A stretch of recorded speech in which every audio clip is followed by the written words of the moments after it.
Hey there, welcome back to the channel. I want to talk today about some low-end credit cards. I was recently watching a YouTuber that I enjoy watching. He's like an expert on credit cards and he has some really great information, but he was sort of trash talking some of the airline cards. And he brings up some valid points as far as overall perks, lounge access, and in the total scheme of travel cards, they're not necessarily the best. But I think there's some real value, especially in the low end cards. And that's what I wanted to touch base with you today on. So, quick disclaimer, I'm going to talk about three cards, and I'm not going to mention every single benefit that these cards have. I'm going to mention the primary benefit, check bag fees, that I think make them worthwhile to keep. So, as a reminder, each airline has basically three tiers of cards. Delta has a fourth really low one, but each basically has a low end card, a mid tier card, and a premium card. We're going to talk about the low end cards because I think this is where the value is for these cards for people that only travel occasionally on those airlines and have no status and check a bag. So if you fly an airline two or more times a year, especially if you're with somebody and you check at least one bag or you both check a bag, this is a way to get some real value out of the low end cards. So let's take a quick look at United, Delta, and American's offerings for basically on their entry level cards and their free check bag benefits. Okay, so here are the low end cards for each one of the airlines. American Express co-branded card for Delta has the Delta Gold card. Citi has the Platinum Select Advantage. And United has the United Explorer Club that is paired with Chase Bank. And I've owned all three of these cards at various points in time. So here's why I bought them and why I think they have value. And it's a very specific circumstance that I don't think is uncommon for folks, especially couples. Let's say you only travel two or three times a year, but you check bags. And if you and your companion both check a bag, check bags can get really expensive really fast. Let's take your standard couple going on vacation. You're flying round trip somewhere and you each check a bag.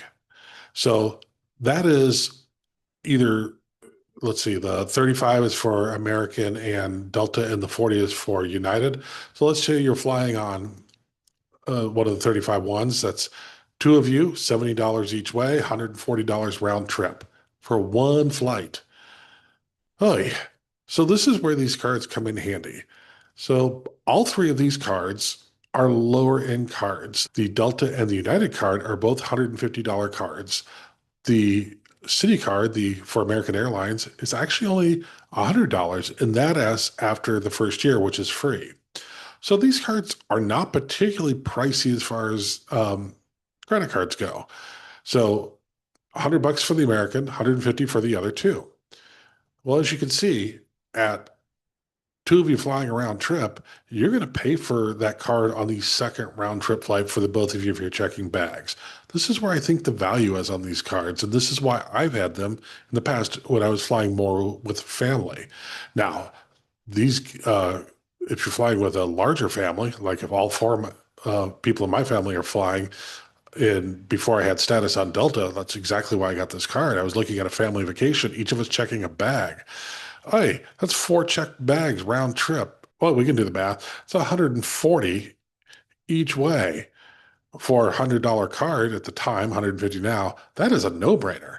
I did that right away just to save money for one trip alone down to Disney World, I think, or somewhere.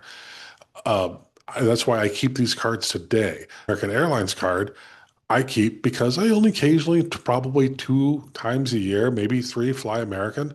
So I have no status on that airline. So I keep that card specifically for checked bags. Now, I also had the United card at one time. United card is a little different from the others. It's a little lighter on the check bag. You only get a free check bag for you and one companion, which still is perfectly fine for paying for the card and getting value out of it. But it also offers some club passes too a year for the card. Now, I did have some problems using the club passes. Uh, some of the lounges, for overcrowding reasons, decided to cut back on the day passes and not let you in. After a conversation with the gatekeeper, I was able to get in, but it's something to think about. But if you only fly United a couple times a year and you do check a bag, this card has value. Same with the other two. I mean, the Delta Gold, if you got a family and you don't have status on Delta, that's a no-brainer. 8 people on the same reservation, 4 for city. These are easy to get value out of if you fly in the circumstances. So as you can see, there is some value in these cards, given your travel patterns. I hope you find this information useful. I hope to see you out there flying somewhere. Take care. Bye.